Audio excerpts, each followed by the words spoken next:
يا حامل القرآن قد خصك الرحمن. پھر خاص طور پر سروینٹس کے بارے میں حضور صلی اللہ علیہ وسلم نے توجہ دلائی کہ ان کے اوپر ایسا بوجھ نہ ڈالا جائے کہ جو اٹھا نہ سکیں.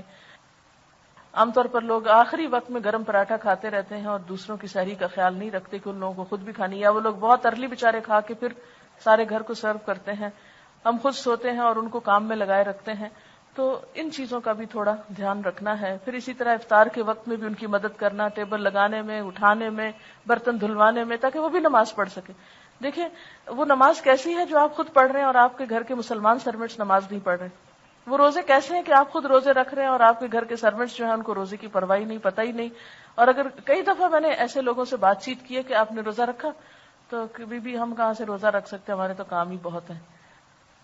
تو اتنا اس وقت افسوس ہوتا ہے کہ کیا یہ نہیں ہو سکتا کہ رمضان میں کچھ کام کم کر لیں. کئی لوگ تو نئے کام شروع کر لیتے ہیں، گھروں کی سفیدی شروع کر دیتے ہیں، پینٹ کرانے لگتے ہیں، فرنیچر بدلوانے لگتے ہیں. وہ کہتے ہیں اور تو کوئی کام نہیں ہے اب، کیونکہ دن کی پارٹیاں کافی پارٹیز ختم ہو جاتی ہیں. تو وہ اس مہینے کو کس طرح لیتے ہیں؟ گھروں کی رینوویشن کے لیے. اور اس میں بے وجہ میں ہم سروینٹس وغیرہ کا کام بڑھا دیتے ہیں. تو اس چیز سے پرہیز کرنے کی ضرورت ہے کہ اس مہینے کو عبادت کا مہینہ سمجھ کے منایا جائے، نہ کہ دنیا داری کرتے ہوئے.